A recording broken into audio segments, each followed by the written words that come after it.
अब उनका नांदेड़ में सांसद चुन के आया बाई इलेक्शन में, तो तब ईवीएम खराब नहीं है। उनके बाकी अभी विधायक चुन के आए, वहाँ ईवीएम खराब नहीं है। नाना पटोले 206 वोट से हार गए। वहाँ गाँव-गाँव जाके आत्म परीक्षण करना चाहिए क्यों आ रहे हैं। मैं मेरे एमएलए एरिया में 60 बूथ में मैं कम हूँ। ईवीएम का कोई दोष नहीं है, बवंडर खड़ा कर रहे हैं। ये चुनाव आगे भी हारेंगे अगर ऐसा ही रहेगा तो। जनता के लिए बनने वाली सरकार ये परफॉर्मिंग होनी चाहिए, इसलिए थोड़ा समय लगता है, लेकिन अच्छी सरकार बनेगी, जल्दी बनेगी। महाराष्ट्र में ही 5 महीना पहले 5 माह पूर्व जो चुनाव हुए लोकसभा के, उनके 31 सांसद चुन के आए, 2 अपक्ष। तब क्यों नहीं ईवीएम पर सवाल खड़ा किया? तब ईवीएम बराबर थी, तब ईवीएम खराब नहीं थी। अब उनका नांदेड़ में सांसद चुन के आया अभी बाई इलेक्शन में, तो तब ईवीएम खराब नहीं है। उनके बाकी अभी विधायक चुन के आए, वहाँ ईवीएम खराब नहीं है। देखिए, बवंडर खड़ा कर रहे और ये बवंडर से कुछ होने वाला नहीं है। उल्टा आत्म परीक्षण करना चाहिए। नाना पटोले 206 वोट से हार गए। वहाँ गाँव-गाँव जाके आत्म परीक्षण करना चाहिए क्यों आ रहे हैं।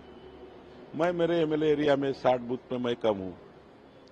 60 बूथ पे मेरे एरिया में कांग्रेस में ज्यादा वोट से, तो मैंने आत्म परीक्षण करना चाहिए कि वो 60 गाँव में क्यों कम हूँ।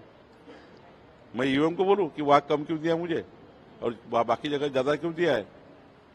तो ईवीएम का कोई दोष नहीं है, बवंडर खड़ा कर रहे हैं। ये चुनाव आगे भी हारेंगे अगर ऐसा ही रहेगा तो। महाविकास आघाड़ी इस तरह से अगर आत्म परीक्षण नहीं करती और ईवीएम पे दोष देती है तो आगे भी इनका हाल ऐसा ही होगा। सरकार बनाने में जो देरी हो रही है उसके लिए एकनाथ शिंदे की ओर से जो दबाव है वो जिम्मेदार है सरकार? देखिए, ऐसा कोई दबाव नहीं है, ऐसे कोई सरकार लेट नहीं हो रही है। 23 तारीख को चुनाव का रिजल्ट लगा है, 3 पार्टी की सरकार है, तो 3 पार्टी की सरकार में कौन से पोर्टफोलियो कहाँ होंगे, प्रभारी मंत्री कहाँ रहेंगे, कौन से मिनिस्ट्री किसको जाएगी, सारा देखना पड़ता है। 3 पार्टी की सरकार है और महायुति की सरकार है, परफॉर्मिंग सरकार होनी चाहिए। आने वाले जो हमने लोगों को मैनिफेस्टो दिया है वो पूरा होना चाहिए। आखिरी सरकार जब बनती है तो जनता के लिए बनती है और जनता के लिए बनने वाली सरकार ये परफॉर्मिंग होनी चाहिए, इसलिए थोड़ा समय लगता है, लेकिन अच्छी सरकार बनेगी, जल्दी बनेगी। बिहार पैटर्न की चर्चा है। देखिए, मैं बार बार कह रहा हूँ, ये सारे निर्णय केंद्रीय नेतृत्व करेगा, हमारे तीनों नेता करेंगे, आप चिंता मत करिए। देवेंद्र जी को सीएम बनाया जाए ऐसी मांग है, क्योंकि उन्होंने त्याग किया था उस समय। भारतीय जनता पार्टी और कार्यकर्ता को यही लगता है कि देवेंद्र जी सीएम होना चाहिए, क्यों नहीं लगेगा।